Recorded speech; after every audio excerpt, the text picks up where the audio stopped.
Y realmente Dios es bueno, aún cuando nosotros quizás creemos que nada está pasando, Dios está trabajando. Yo quiero decirle en esta tarde a usted, hermano, pastor, ministro que está aquí, aunque quizás usted no vea lo que Dios está haciendo, yo quiero recordarle algo: Dios está trabajando. Amén. Dios está trabajando. Aún cuando nosotros podamos actuar solos, sin la dirección de Dios, nunca vamos a estar solos. Dios está ahí con nosotros. Yo quiero que me acompañe por un instante el libro de Samuel, primero, capítulo 10, versos del 1 al 6. Porque también me cuesta ponerle título a los mensajes. Yo soy malo de ponerle títulos. Jesús. Sí. ¿Cuál es el mensaje? Jesús, ese. Pero quisiera compartirle un título que le pusimos, porque fue un consenso entre varios. Y dice así: aunque el enemigo esté en el monte, igual se adora. Profundo. Aunque el enemigo esté en el monte, igual se adora. Primero de Samuel, capítulo 10, verso del 1 en adelante al 6, dice: tomando entonces Samuel una redoma de aceite, la derramó sobre su cabeza, y lo besó y le dijo: ¿no te ha ungido Jehová por príncipe sobre su pueblo Israel? Hoy, después de que te hayas apartado de mí, hallarás 2 hombres junto al sepulcro de Raquel en el territorio de Benjamín, en Selsa, los cuales te dirán: las asnas que habías ido a buscar se han hallado. Tu padre ha dejado ya de inquietarse por las asnas y está afligido por vosotros, diciendo: ¿qué haré acerca de mi hijo? Y luego que de allí sigas más adelante y llegues a la encina de Tabor, te saldrán al encuentro 3 hombres. ¿Cuántos? 3. ¿Cuántos? 3. Ok. 3 hombres que suben a Dios en Betel, llevando uno 3 cabritos, otros 3 tortas de pan, y el tercero una vasija de vino. Los cuales, luego que te hayan saludado, te darán 2 panes, los que tomarás de mano de ellos. Después de esto llegarás al collado de Dios, donde está la guarnición de los filisteos, y cuando entres allá en la ciudad, encontrarás una compañía de profetas que descienden del lugar alto, y delante de ellos salterio, pandero, flauta y arpa, y ellos profetizando. Entonces el Espíritu de Jehová vendrá sobre ti, diga conmigo, con poder. Otra vez, vendrá sobre ti con poder, y profetizarás con ellos, y serás mudado en otro hombre. Amén. Amén. Miren, quiero resumir o introducirle el tema haciéndole alguna mención de la vida de Saúl, ¿sí? Dice la escritura que Saúl era joven hermoso y de hombros para arriba no había uno más alto que él. Se llama ahí cualquiera. Una persona que sobresalía en medio de todos los demás. Pero dice la escritura que era un hombre hermoso, tenía cualidades a nivel de vista que sobresalían, ¿sí? También dice la escritura, cuando usted lee desde el libro del capítulo 9, también va a encontrar que la Biblia dice que su padre tenía propiedades y criados. Entonces el hombre no era pobre, porque si tenía algo que cuidar, tenía criados, tenía ovejas, tenía burros, tenía cosas que cuidar, que poseer. Entonces el hombre estaba acomodadito. Una tercera cosa también es que estaba preocupado y comprometido con cuidar y obedecer a su padre. Según lo que nos muestra la historia de Saúl, Saúl estaba preocupado. Además le dijo: yo voy a obedezco, busco las burras que se perdieron. Otra característica es que conocía y comprendía el nivel o el poder de la honra. Cuando llegan a un lugar, porque las burras de Saúl se perdieron, el criado en sí, el criado le dice, mire, aquí hay un profeta, aquí hay un vidente. ¿Por qué no vamos y le preguntamos, le consultamos dónde están las burras que se nos perdieron? Él nos va a decir. Y la preocupación de él no fue su condición. No fue, bueno, pues es que yo no estoy en santidad, ya va, no me he santificado, ya va, no he orado, ya va, pero no he hablado, no. La preocupación de él más grande fue, ¿qué le llevamos? Ajá, pero es que no tengo nada para presentarme delante del profeta, delante del vidente. Conocía el poder de orar. Reconocía que había un hombre de parte de Dios en ese lugar que merecía honra. Otra cualidad es que Dios habla a Samuel acerca de Saúl, incluso antes de que Saúl mismo se diera cuenta que Dios le había llamado. Pues son características que quiero que usted vaya notando o percibiendo de la vida de Saúl. Antes de que él mismo se diera cuenta que había sido llamado por Dios, ya Dios le había hablado a Samuel, un agente externo, un tercero, lo que Dios iba a hacer con él. Yo no sé si alguna vez usted sintió que usted no era llamado por Dios, porque quizás a usted Dios no se le apareció en una manta prendida de fuego y le dijo, las sandalias, quítate las sandalias porque el lugar que pisas es santo. Yo quiero decirle que a Saúl le pasó similar. No hubo necesidad de que Dios le hablara a él directamente, porque para eso Dios tiene su multiforme gracia y muchas veces usa profetas para confirmar lo que Dios te ha depositado o lo que Dios te ha dado. Amén. Dato curioso, se miraba insignificante por no tener linaje de gente sobresaliente. Cuando le dicen, mira, Samuel le dice, Jehová te ha escogido como rey, él empieza el debate y le dice, pero es que yo soy de Benjamín, si mal no me equivoco, de la tribu más pequeña que está en Israel, y no hay nadie que haya salido de ahí que se miraba tan pequeño que decía, ¿cómo me vas a escoger a mí? Otro dato curioso, y aquí comenzamos ya lo que Dios puso en mi corazón para compartirles en esta tarde. Dice el capítulo 10, versículo 1, que Samuel ungió su cabeza, la de Saúl, lo besó y declaró lo que Dios le mandó a decir. Tres cositas claras: ungió su cabeza, le besó y declaró lo que Dios le mandó a decir. ¿Sabe? Samuel en ese momento estaba un poquito confrontado con lo que Dios le había mandado a hacer, porque tristemente Samuel estuvo juzgando a la nación de Israel todo este tiempo, sabemos la historia, pero de repente en el momento de pasarle el testigo a la siguiente generación, a sus hijos, resulta que los hijos tenían ciertas manitas que traían consecuencias al pueblo de Israel. La gente se comenzó a percatar que los hijos estaban un poquito torcidos, aceptaban sobornos, hacían cositas que a ellos no les parecían, y decidieron y determinaron, no, Samuel, no podemos seguir con estos muchachos, queremos un rey. Eso dice la escritura, que golpeó en el corazón a Samuel, y dice la Biblia que Dios tuvo que pasarle el pañito húmedo por la espalda y decirle, hijo, no te desprecian a ti, me desprecian a mí, tranquilo, todo esto va a pasar. Pero sabes, Samuel, yo creo que ya estaba en su corazón comprometido de que la siguiente generación que gobernaría sobre Israel sería uno de sus hijos. Y al recibir la instrucción de proclamar al siguiente rey, hizo estas tres cosas que son interesantes. La primera es, ungió su cabeza con aceite, señal de la bendición o la cobertura de Dios.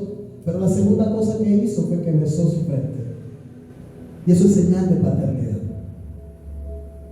eso es señal de amor.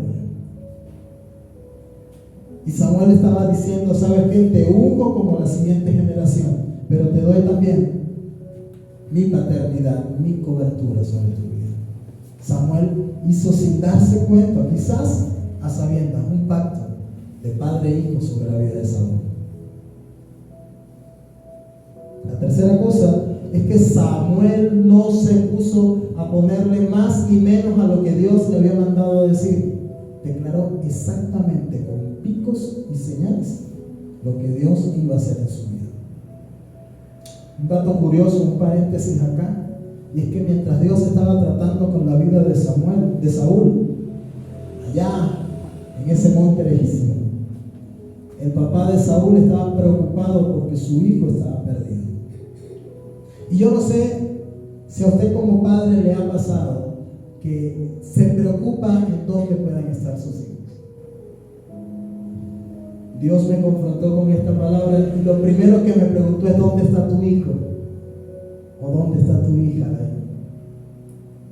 Y mientras quizás yo me he preocupado muchas veces por lo que está pasando en la vida de mi hija, las cosas buenas o malas que puede estar viviendo, Dios está trazando un plan para la vida de tu hijo que tiene propósito, que tiene un proyecto, que tiene un plan divino. Y mientras tú a veces te estás preocupando por dónde está tu hijo, el lugar adecuado donde está tu hijo es en la presencia del Señor. Así que cuando el temor, la duda, el miedo pueda venir sobre cosas que le puedan ocurrir o pasar a tu hijo, recuerda que está marcado con un propósito.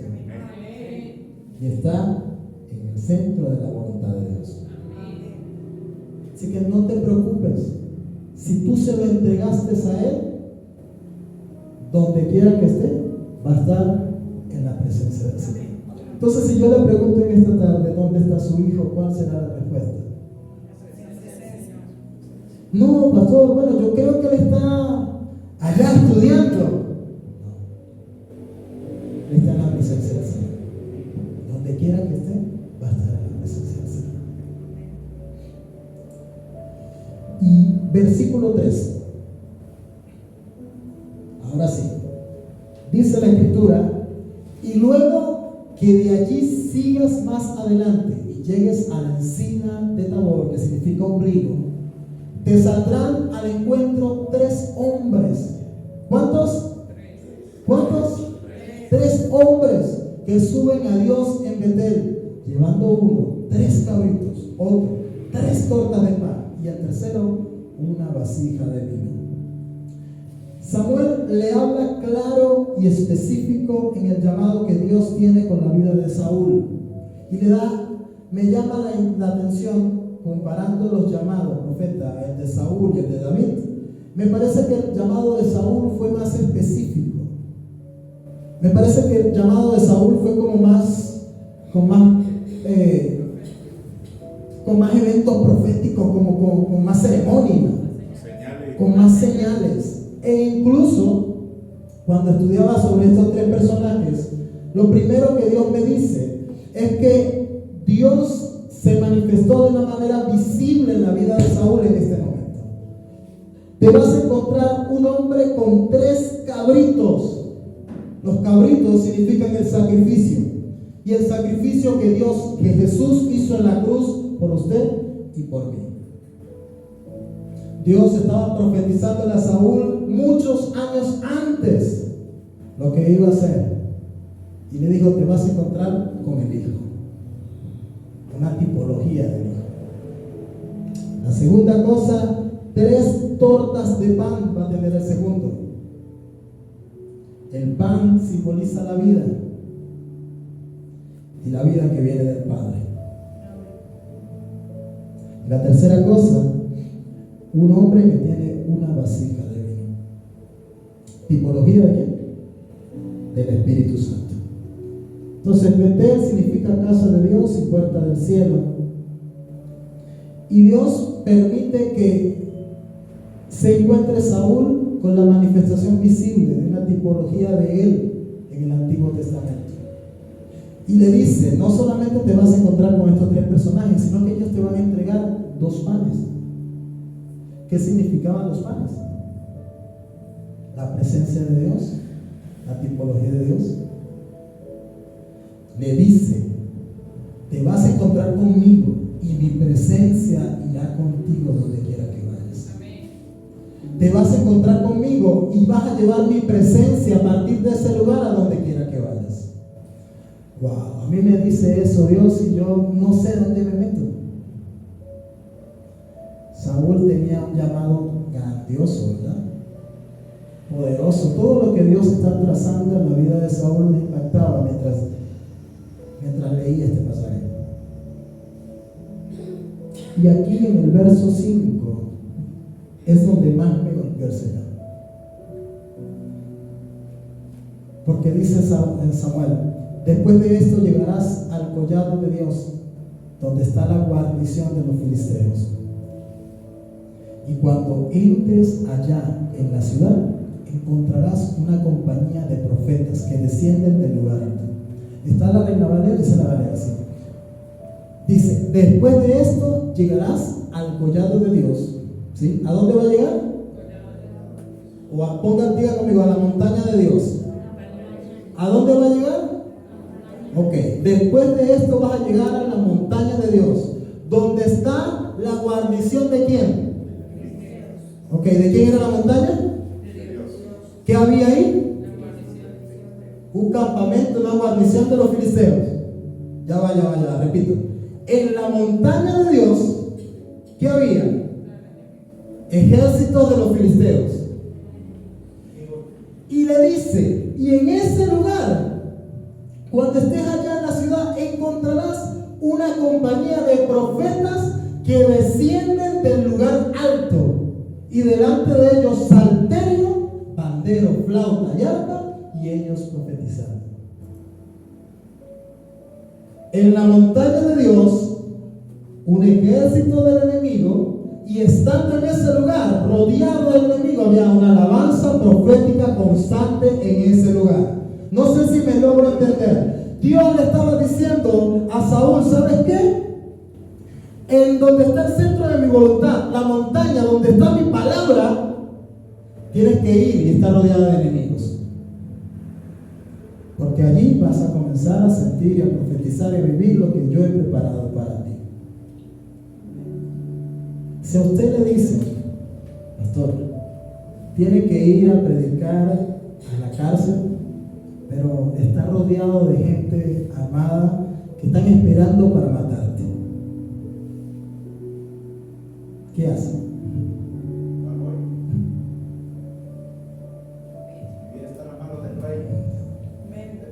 A Saúl le están diciendo esto: ¿sabes? En mi montaña tienes que estar conmigo, pero hay un ejército esperándote para destruirte.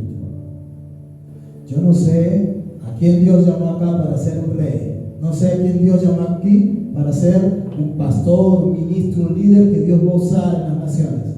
Pero yo quiero decirte que hay un ejército que está esperando, rodeando la montaña de Dios, esperando tu llegada para destruirte.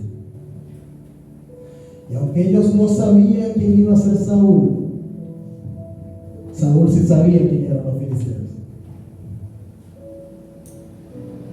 Yo no sé si a usted le ha pasado, pero Dios quiere llevarnos muchas veces a su montaña, a su presencia. Pero hay una montaña, hay un ejército de enemigos como pensamientos de pereza que no nos dejan subir a la montaña, pensamientos de inseguridad que no nos dejan subir a la montaña,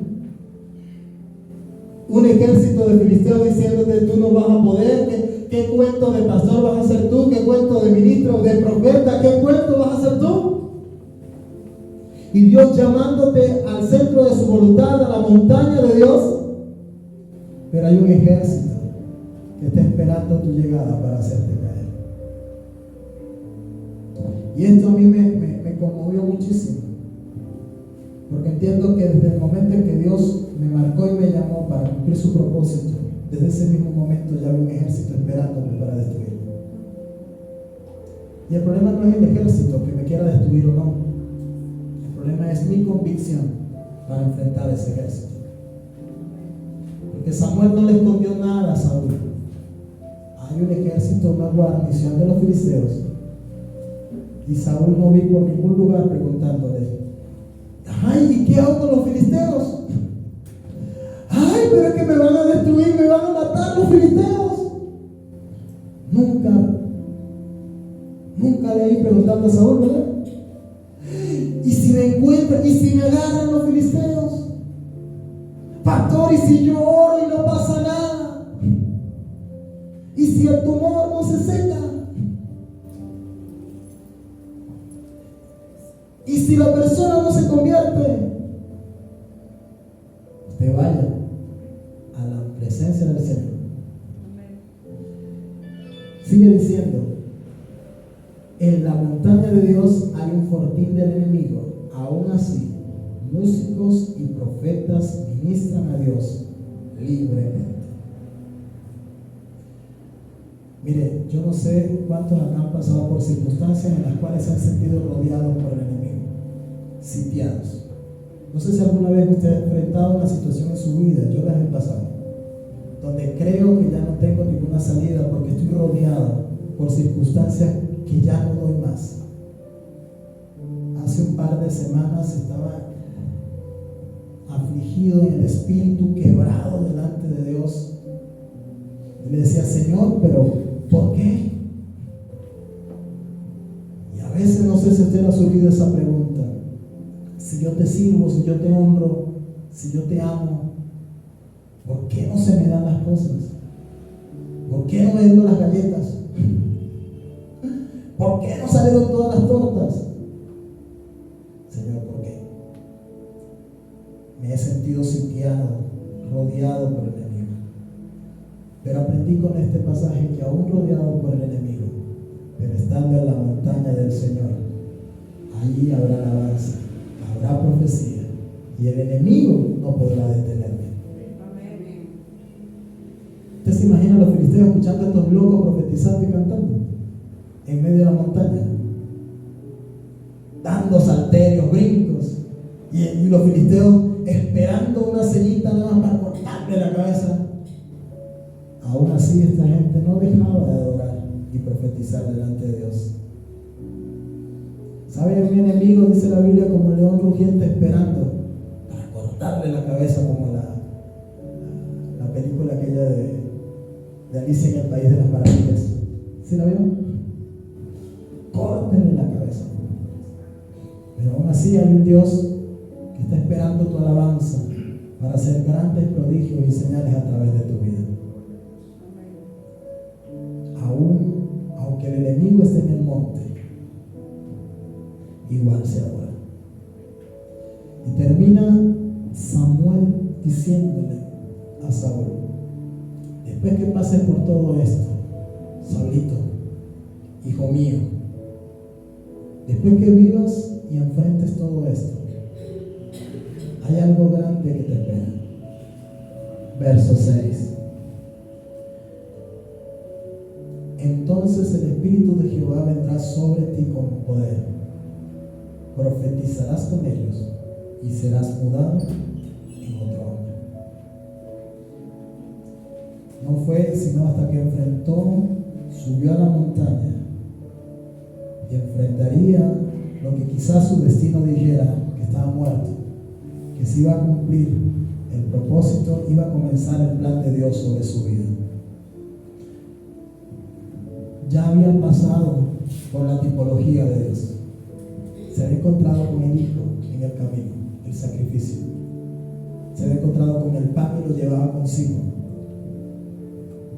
Llevaba el vino, que era la tipología del Espíritu Santo. Pero no fue hasta que subió a la montaña y profetizó y vivió lo que tenía que vivir en Dios, que comenzó su proyecto divino en su vida. Puedes estar en la iglesia, puedes salir de aquí lleno de la presencia, hacer los campamentos, los retiros, hacer lo que sea, y salir de aquí hablando, ¿qué digo? En lenguas, en lenguaradas, lo que usted quiera.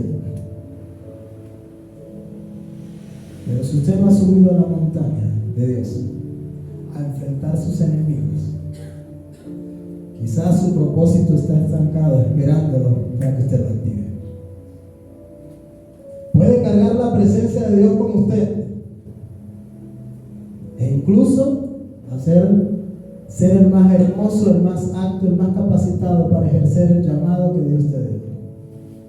Pero hasta que no subas a la montaña, no pasamos nada. 3 cosas puntuales pasarán en tu vida. La primera, Jehová vendrá con poder. Efesios 1:18. Usted lo busca en su casa. Profetizarás con ellos. Se fue. Se marchó. Profetizarás con ellos. Tercero, serás mudado en otro hombre. Saúl no fue criado para ser rey. Aún estando en una buena posición social.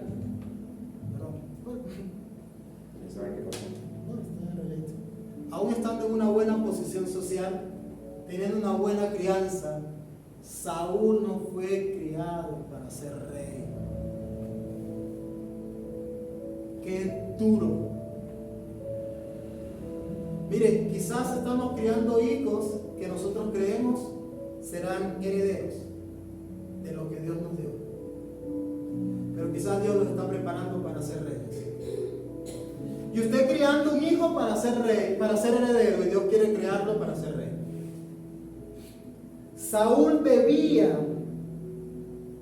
cumplir estos 3 pasos para comenzar a ver lo que Dios tenía con él.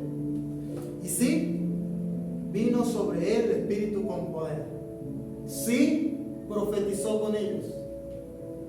Pero le faltó una parte crucial: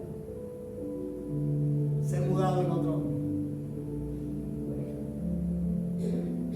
Cuando se cumplió el tiempo de lo que Dios estableció y prometió para Saúl, le dijo: bueno, después que pasen todas estas cosas, nos veremos en una semana en tal sitio. Habrás visto que yo soy profeta y que Jehová es mi Dios y que Dios te ha escogido. Me verás en tal lugar y allí nos vemos, para ya presentarte delante del pueblo y ser rey. Llegado al cumplimiento de lo que Dios dijo, dice la Escritura que tal cual como Samuel le había declarado a Saúl, ocurrieron las cosas. Y llegando Samuel al lugar, empezó a buscar a Saúl. ¿Sabe dónde estaba Saúl? Escondido detrás de las burras. Porque Dios quería que Saúl fuera el rey de Israel, pero Saúl quería ser el cuidador de las burras. Y esto me parte el corazón, porque yo no sé si Dios le ha dicho a usted que va a hacer cosas grandes, un gran rey, una gran reina, y usted prefiere estar cuidando las burras por miedo a subir al monte y ser mudado también en otro hombre. Cuando la Biblia, cuando cantábamos hace un rato, quebranta mi corazón, quebranta mi vida. Yo recuerdo las veces que Dios trató de que yo fuera quebrado y que Él quería hacer de mí, quiere hacer de mí, pero la terquedad del hombre no deja. Iglesia, subamos a la montaña y permitámosle al Espíritu Santo que venga sobre nosotros con poder, que nos lleve a profetizar lo que Él quiere, pero sobre todo que haga de nosotros un nuevo hombre. Quiero pedirle que cierre sus ojos, Dios.